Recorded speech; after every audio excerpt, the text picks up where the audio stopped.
18절에서 23절까지 보겠습니다. 로마서 1장 18절에서 23절 다 같이 읽겠습니다. 하나님의 진노가 그로 진리를 막는 사람들의 모든 경건하지 않은 것 우리에 대하여 하늘로부터 나타나나니 이는 하나님을 알만한 것은 그들 속에 보입니다. 하나님께서 그들에게 보이셨느니라. 창세로부터 그의 보이지 않는 것들 곧 그의 영원하신 능력과 신성이 그가 만드신 만물에 분명히 보여 알려졌나니 그러므로 그들이 핑계하지 못하였습니다. 하나님을 알기에 하나님을 영화롭게도 아니하며 감사하지도 아니하고 오히려 그 생각이 허망하였으며 미련한 마음이 어두워졌나니 스스로 지혜 있다나 어리석게 되어 세워지지 아니하는 하나님의 영광을 세워질 사람과 새와 짐승과 뛰어다니는 동물 모양의 우상으로 바꾸었느니라. 아멘. 우리 고기봉 집사님 11조문 드렸습니다. 아멘. 오늘 처음 11조문이네요. 박수로 하나님께 기도하겠습니다. 하나님 우리 아버지 은혜를 감사합니다. 우리 고기봉 집사님을 우리 하나님 사랑하시고 또 하나님을 잘 섬기며 하나님 영광에 살아가도록 성령께서 은혜 베풀어 주심을 감사합니다. 또 이 새벽에 하나님 앞에 11조 귀한 예물을 드렸습니다. 하나님의 것을 우리 하나님 앞에 드렸으니 귀한 예물을 통해 하나님의 영광을 받으시고 종의 모든 삶 속에 하나님의 평강과 하나님의 기적이 날마다 일어나게 하여 주옵소서. 우리 하나님 앞에 나와서 날마다 감감히 기도할 때마다 그의 모든 기도의 제목들이 다 응답되게 하시고 육신의 강건함을 허락하여 주시옵소서. 하나님 몸속의 모든 질병이 다 사라지게 하시고 특별히 이제도 술 문제도 하나님의 은혜 가운데 깔끔하게 정리가 되도록 주님께서 역사하여 주옵소서. 술 취하지 말라 이는 방탕한 것이 오직 성령으로 충만함을 받으라고 하셨으니 성령 충만한 하나님의 종 되게 하여 주옵소서. 예수님 이름으로 기도드리옵나이다. 아멘. 인사하겠습니다. 오늘도 참으로 좋은 날입니다. 좋은 일요일 날 주님입니다.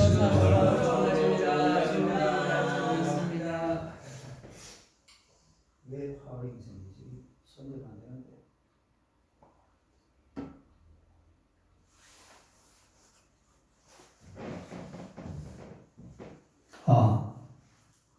괜찮아. 오늘의 말씀으로 하는데 일반 계시와 불의한 인간들 이런 제목으로 같이 은혜를 나누고자 합니다. 따라하겠습니다. 일반 계시와 불의한 인간들. 일반 계시와 불의한 인간들. 그동안에 세 가지를 말씀드렸는데 첫째는 하나님의 진노, 그 다음에 두 번째는 일반 계시, 그 다음에 세 번째는 죄 많은 세상에 대해서 말씀드리고 오늘 마지막 시간입니다. 네 번째로 영적 불감증을 우리가 한번 살펴볼 수가 있습니다. 한번 영적 불감증. 영적 불감증. 우리가 이 사람들은 원래 그 본성이 죄로 물들어 있는 그런 존재이기 때문에 이 영적인 불감증을 가지고 있어요.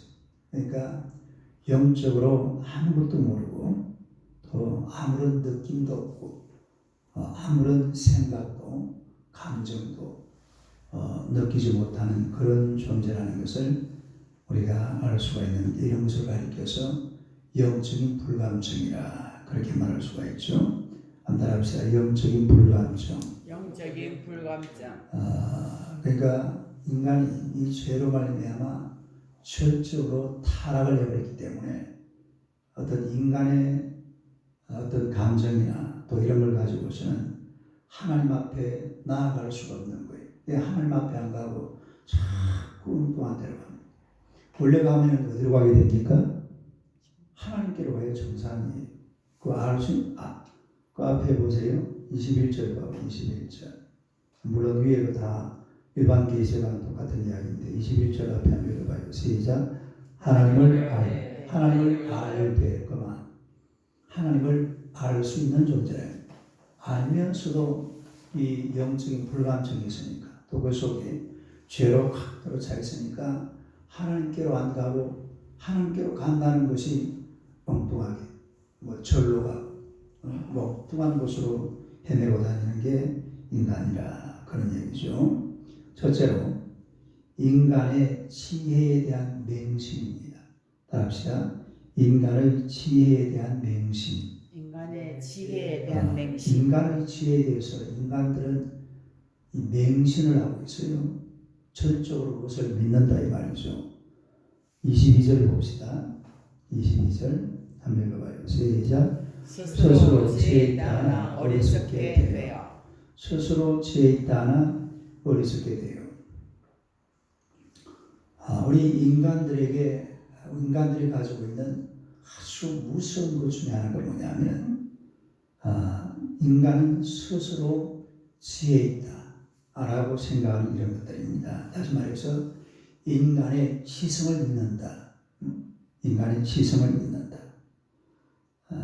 그러니까 인간의 지성으로 모든 것을 다 알 수 있고 또 모든 것을 다 할 수 있다.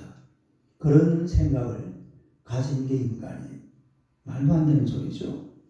세상에 인간이 알 수 없는 것이 얼마나 많고 또 인간이 할 수 없는 것이 얼마나 많은지 모릅니다. 그럼에도 불구하고 이 사람들은 내가 내 지혜를 가지고 내 지성을 가지고 무엇이든지 할 수 있다. 그 대표적인 게 뭔가 하니까 바로 진화론이에요. 다른 진화론. 진화론이라는 것은 사실은 인류 역사의 가장 큰 거짓말입니다. 최근에 그제 인터넷 뉴스에 보니까 어느 지붕인지 담벼락인지 모르겠는데 거기에 원숭이가 올라가가지고 연을 알리고 있더라고요. 원숭이가 뭘 알려요? 원숭이가 연을 알리고 있어요. 아마 누가 연을 만들어가지고 원숭이 손에 쥐어줬겠죠. 그래가지고 그 밑에다가 뭐라고 적어놨냐면 농담삼아 적어놓은 글인데 진화가 빠르게 진행되고 있다. 원숭이가 연을 알렸다. 뭐가 빠르게 진행돼? 진화가 진행돼. 물론 농담으로 적어놓은 거예요. 그런데 이제 어떤 사람들은 그런 걸 믿습니다. 이야, 원숭이가 너 연을 알렸다. 드디어 진화의 그 어떤 진화를 증명하는 그렇게 이런 생각을 가지는 사람들이 없잖아 있다라는 거예요. 예? 여러분 현대인들은 진화론을 지위로 믿고 있습니다. 그러니까 책에도 보세요. 책에 딱 진화론을 그대로 기술해 놨잖아요. 진화론에 대해서 전혀 거부감을 안 느껴요. 진화론이 맞다 이 말이에요. 예? 근데 사실은요. 이 진화론이라는 것은 완전히 거짓말입니다.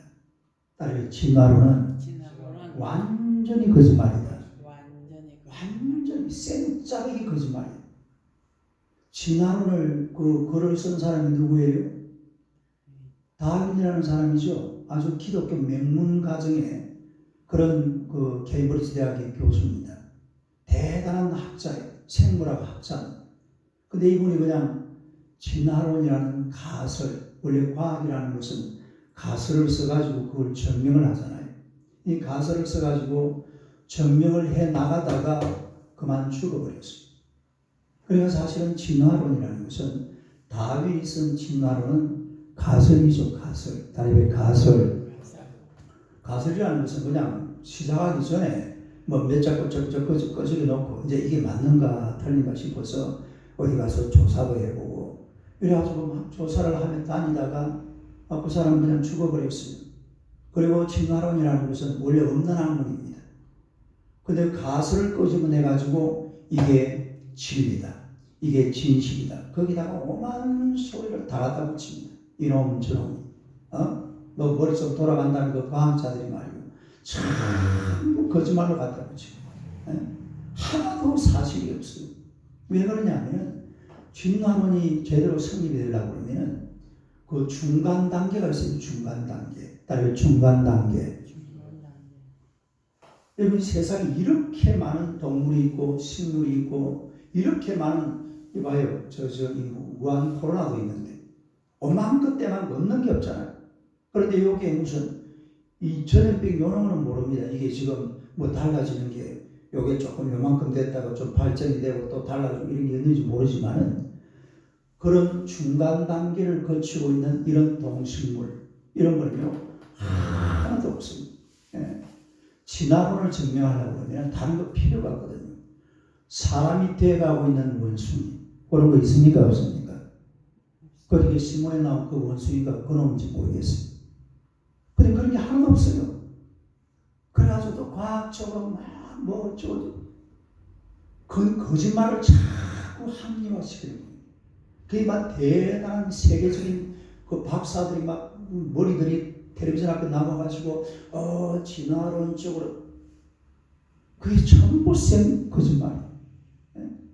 진화론 자체가 거짓말이에요. 진화론 자체가. 그 인간들이 스스로 내가 지혜 있다. 그리고 그 속에서 나중에 진화론이라는 게 어디까지 올라가냐면 결국은 인간이 진화해서 뭐가 될 것 같아요? 신이 되는 거예요. 신이. 이 아주 사탕 마귀에 어마어마한 장난인 것을 알아야 돼요. 근데 우리가 진화론 그러면 그냥 편안하게 받아들여야 돼요. 절대로 우리 그런 거를 편안하게 받아들이면 안 돼요. 아닌 걸 가지고 온 세계가 이런 거짓말 속에서 살아가는 이런 것은 요한복음 8장 44절 한번 봅시다. 요한복음 8장 44절.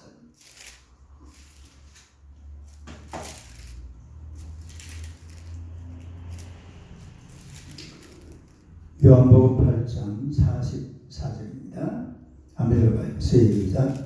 너희는 너희 아비 마귀에게서 났으니 너희 아비의 욕심대로 너희도 행하고자 하느니라. 그는 처음부터 살인한 자요 진리가 그 속에 없으므로 진리에 서지 못하고 거짓을 말할 때마다 제 것으로 말하나니 이는 그가 거짓말쟁이요 거짓의 아비가 되었습니다. 그러니까 마귀는 거짓을 할 때마다 어떻게 한다고 했어요? 제 것으로. 거짓을 말할 때마다 제 것으로 말합니다. 그러니까 이 어떤 마음은 대단한 사람들이 나와가지고 막 진화론 일어섰지만은 그 마귀가 그래 땅을 위해서 사는 걸 시키는 이 마귀가 그런 세상을 만들어가지. 비록 거짓말이지만 이게 막 진리인 것처럼. 왜냐하면 마귀가 내세울 게 아무것도 없거든요. 따라서 마귀가 내세울 게 아무것도 없다. 우리는 성경이 있잖아요. 성경이. 교회 오면 성경이 있는데 교회 밖을 떠나고 하나님을 모르면 어디 내놓을 만한 게 아무것도 없어요. 그냥 만들어내야 돼. 이 하나님의 말씀은 계시거든요. 계시. 따라서 계시. 일반 계시, 특별 계시. 일반 계시는 오늘 우리 로마서 1장 요 18절에서 23절에 일반 계시가 잘 나타났잖아요. 하나님께서 사람 속에 하나님께서 자연 만물 속에 하나님을 보여주셨다. 이게 뭐라고 그랬어요? 이게 일반 계시. 또 사람들이 그걸 잘 안 믿으니까 누구를 보내주셨어요? 그게 무슨 계시? 예수 그리스도를 보내준 이게 특별 계시라 이 말이에요. 이건 하나님이 계시하신 거예요. 우리는 내놓을 게 있는데 세상 사람들은 내놓을 가면 아무것도 없습니다. 왜냐하면 마귀가 거짓말을 말하면서 무엇처럼 말했다고 했어요? 제 것으로 말했다고 했죠.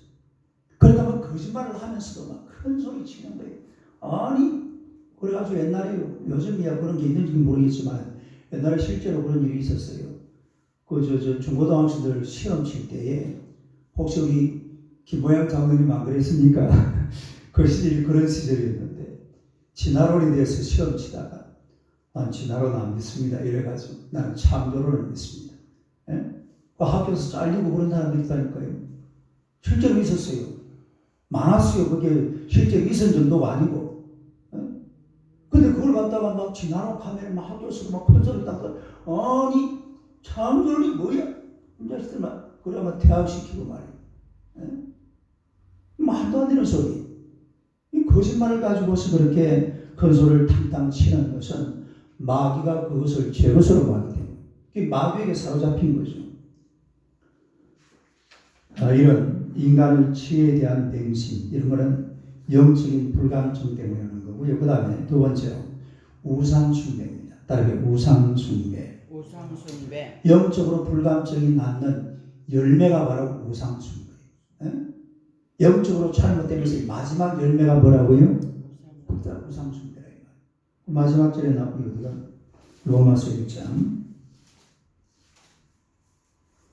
23절을 봅시다. 23절요. 한번 읽어봐요. 시작. 썩어지지 아니하는 하나님의 영광을 썩어질 사람과 새와 짐승과 기어다니는 동물 모양의 우상으로 바꿨느니라. 그러니까 이제 이 모든 것의 마지막 결정체가 바로 우상숭배, 영적인 불감증, 지혜에 대한 맹신, 그리고 일반 계시를 통해서 하나님을 알았지만은 하나님을 모하지도 않고 영화롭게 하지도 않고 그 다음에 하나님 앞에 감사하지도 않으니까 인간의 마음이 허망하여지고 인간의 마음이 어두워져서 결국은 마지막 열매가 우상숭배로 나타나는 겁니다. 따라서 우상숭배. 자, 우리 그 본문을 다시 한번 읽어보세요. 그럼 정리가 돼요. 18절부터 23절까지 다시 한번 읽어봐요. 시작. 하나님의 진노가 불의로 치를 나누는 사람들의 모든 경건하지 않음과 불의에 대하여 하늘로부터 나타나니 이는 하나님을 알 만한 것이 그들 속에 보이니라. 하나님께서 이를 그들에게 보이셨느니라. 창세로부터 그의 보이지 아니하는 것들 곧 그의 영원하신 능력과 신성이 그가 만드신 만물에 분명히 보여 알려졌나니 그러므로 그들이 핑계하지 못할지니라. 하나님을 알되 하나님을 영화롭게도 아니하며 감사하지도 아니하고 오히려 그 생각이 허망하였으며 미련한 마음이 어두워졌나니 스스로 지혜 있다 하나 어리석게 되어 썩어지지 아니하는 하나님의 영광을 썩어질 사람과 새와 짐승과 기어다니는 동물 모양을 우상으로 바꾸되 23절이 그야말로 결론입니다. 이 본문은 굉장히 중요한 본문이에요. 기독교 역사에 아주 유명한 그런 본문인데 일반 계시를 하나님께서 정확하게 성경에 기록한 이 구절이 사실은 여기밖에 없어요. 이 자연 만물을 통해서 인간 스스로가 하나님을 발견할 수 있다. 그러나 그걸 발견하고도 능동적으로 하나님을 영화롭게 하고 능동적으로 하나님을 감사해야 되는데 안 하니까 수동적으로 그 인간이 허망하여지고 생각이 그리고 마음이 어떻게 됐다고 했어요? 어두워졌다. 그래 결국 생기는 것이 뭐냐 하면 우상숭배가 생긴다는 겁니다. 그런데 우리가 성경에 보면은 우상숭배라는 것도 사실은 그 출발이 하나님으로부터 시작을 해요. 누구로부터 시작을 해요? 그게 대표적으로 나온 게 어디입니까? 출애굽기 32장에 보면은 무슨 사건이 나와요? 금송아지 사건이 나오죠. 바로 그 사건이잖아요. 그러니까 모세가 시내산에 하나님이 불러서 시내산에 올라갔는데 며칠 동안 안 내려왔어요? 40일 동안 안 내려올 거라는 꿈에도 생각 안 했죠. 그 시내산 꼭대기 올라가 보니까 막 기가 찹니다. 진짜 아무것도 없어요. 우리나라는 산에 올라가면 풀이 있잖아요. 풀이라 뜯어먹고 살지. 완전히 박이산. 색깔이 있다고 하잖아요. 색깔. 딱 우리 교회 의자 색깔 이런 색. 산 전체가 그 어마어마한 산이 전부 다 그런 식으로. 그 올라갔으니까 아이고 이제 모세는 죽었다. 이래가지고 아론을 비롯한 그 이스라엘 백성들이 금기고리 막 금을 모아가지고서 금송아지를 만들었습니다. 근데 문제는 여기서 시작하는 거예요. 금송아지를 만들어 놓고 뭐라고 그랬어요? 저분이 우리 하나님. 저분이 바로 하나님. 금송아지를 보면 금송아지시 이러면 괜찮아. 그럼 별로 사실 문제가 안 생겨요. 그런데 금송아지를 만들어 놓고 저분이 바로 하나님이시다. 우리를 애굽 땅에서 인도해낸 그 하나님이 바로 금송아지 하나님이에요. 사실은 이때부터 우상숭배가 그게 출발합니다. 출발. 하나님을 그냥 하나님으로 딱 섬겨야 되는데 하나님을 하나님으로 섬기려니까 이 성경책이 눈에 밟히는 거예요. 윤리가 있어야 되고 도덕이 있어야 되고 죄도 죄라는 게 성립이 되고 뭐 여러 가지 율법도 생기고 이러니까 이런 게 싫은 거예요. 그냥 우리가 하나님을 믿으면 하나님은 그냥 복 주고 하나님은 그냥 병 고쳐주고 하나님은 그냥 축복 그냥 막 이래 돼야지 그게 그분이 하나님인데 뭐 그냥 막 율법을 요구하고 윤리적으로 살고 도덕적으로 살고 뭐 이웃에게 선행을 베풀고 막 이런 엉뚱한 소리 해서 하니까 사람들이 이걸 안 받아들이는 거예요. 그래서 우상으로 빠지는 겁니다. 금송아지는 그런 걸 요구 안 하거든요. 불상은 그런 걸 요구를 안 해요. 우상 숭배하는 사람들이 다 그래요. 우상 숭배하는 자체가 보면 그런 걸 요구할 만한 그런 게 하나도 없습니다. 우상 숭배 자체가 이상해요. 자체가 이상하다. 자체가 이상하잖아요. 진짜 뭐 인도 여러분 그 힌두교도 대표적인 우상 숭배인데 그거 가니까요. 코끼리 코가 9개예요. 코끼리 코가 몇 개예요 원래? 그거 하나밖에 없잖아요. 그걸 갖다 9개를 거려가지고 그걸 갖다 신이라고 숭배하고 소 대가리를 12개를 만들어가지고 그걸 또 신이라고 숭배하고 그러니까 우상 숭배하는 데는 가보면 도덕적인 요구, 윤리적인 요구를 할 만한 게 아무것도 없습니다. 왜냐하면 신 자체가 이상한 거예요. 신 자체가. 다른 신 자체가 이상하다. 아니 뭐 신 자체가 이상한 게 아니고 신이 아니죠. 그 신은 오직 한 분밖에 없는 거예요. 저는 이사야 45장 이사야서 45장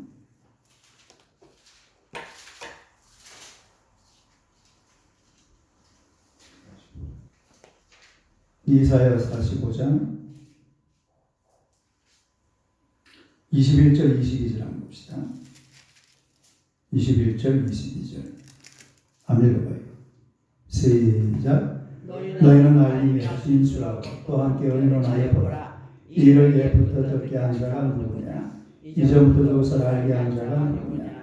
나 여호와가 아니냐? 나 외에 다른 신이 없나니? 나는 공의를 행하며 구원을 베푸는 하나님이라. 나 외에 다른 이가 없느니라. 땅의 모든 것이여 내게로 돌이켜 구원을 받으라. 나는 하나님이라. 다른 이가 없느니라. 다른 이가 있어요 없어요? 여러분 우리가 이 하나님을 믿는다는 것은 하나님이 만약에 부활이 거짓말이다 그러면 이게 전부 거짓말. 하나님이 나 외에 다른 신이 없다. 이것도 거짓말이에요. 이 정도까지 거짓말로 나올 수는 없겠죠. 아무리 우리가 멍청하고 무지몽매한 그런 인간이라 하지만은 성경이 완전히 그냥 거짓말 같으면은 이런 말을 감히 이렇게 써놓겠어요? 신은 나밖에 없다. 아무도 이걸 안 믿습니다. 옛날에는요 참 나라마다 신이 다 있었잖아요. 여러분 일본에 가면 신이 뭐가 신인지 아세요? 그냥 존재하는 모든 게 신이에요. 그러니까 일본에는 신이 한 1000만 개 된다고 그러잖아요. 우리처럼 신은 한 분밖에 없다 이러면요 아무도 그걸 안 믿습니다. 하지만 그것이 진리인 줄로 믿습니다. 그래서 이런 하나님을 안 섬기고 엉뚱한 짓을 하니까 결국은 우상 숭배가 돼가지고서 하나님의 벌을 받는 그런 모습을 보게 되는. 자 다시 우리 본문으로 들어가서요 23절을 다시 한번 봅시다. 로마서 1장 23절 한번 읽어봐요. 시작. 썩어지지 아니하는 하나님의 영광을 썩어질 사람과 새와 짐승과 기어다니는 동물 모양을 우상으로 바꾸느니라. 하나님의 영광을 이렇게 말해요. 썩어질 사람, 새, 짐승, 기어다니는 동물 이런 우상의 모양으로 다 바꿔버립니다. 옛날에 어디입니까? 헬라 제국에서는 신이 보면은 인간하고 인간이 반신반인이 반신반인. 이 반은 신, 반은 인간. 그것도 애고로 넘어가면 짐승이 신입니다. 그리고 로마에 오면 사람도 신이고 짐승도 신이고 이게 막 이제 이 조각들이 막 복잡하게 얽히고 설키고 이런 것을 만들어 가지고 이게 우리 신이다 이런 식으로 하게 되는데, 그러니까 결국은 우상 숭배라는 것은 거짓말의 결정체. 거짓말의 결정체. 그러니까 우상 숭배하는 모든 우상 전부 사단이 제 것으로 만들어 가지고서 말하고 있는 거짓의 결정체가 바로 이게 우상 숭배예요. 잘못돼도 많이 잘못된 거죠. 그래서 우리가 정말로 이 세상 사는 동안에 하나님을 잘 섬기고 오직 신은 여호와 하나님 한 분밖에 없는 줄로 믿습니다. 이 하나님을 잘 섬기면서 하나님의 은혜로 하나님을 영화롭게 하는 하나님의 백성들이 되시기를 주님의 이름으로 축원합니다. 기도하겠습니다. 하나님 우리 아버지 은혜를 감사합니다. 오늘 하나님의 백성들을 사랑하셔서 우주 만물 또 우리 인간 속에 자연 만물의 법칙 속에 하나님의 살아계심을 보여주시고 하나님께서 그 속에서 우리에게 나타내 보여주심을 감사합니다. 우리가 이 일반 계시를 통해서 하나님을 믿을 뿐만 아니라 또한 우리의 하나님이 보내주신 예수 그리스도를 통해서 이런 특별 계시를 통해서 예수님을 알게 하시고 우리 마음속에 예수님을 믿고 하나님의 영접함으로 말미암아 하나님의 자녀가 되게 하시니 진심으로 감사합니다. 이 땅 살아가는 동안에 오직 하나님의 나라와 그의 영광을 위해서 늘 감사하며 하나님과 영광 돌리며 살아가는 주님의 귀한 백성들 되게 하여 주시옵소서. 귀한 하루 사는 동안에 우리 사람의 생각대로 사람의 영광을 위해서만 살아갈 것 아니라 하나님 앞에 영광 돌리며 하나님의 이름을 높여드리며 예수 그리스도의 이름을 높이는 귀한 하루가 되도록 주님께서 역사하여 주시옵소서. 모든 영광을 우리 하나님 앞에 돌리며 예수님 이름으로 기도드리옵나이다. 아멘. 기도하시도록 하시기 바랍니다.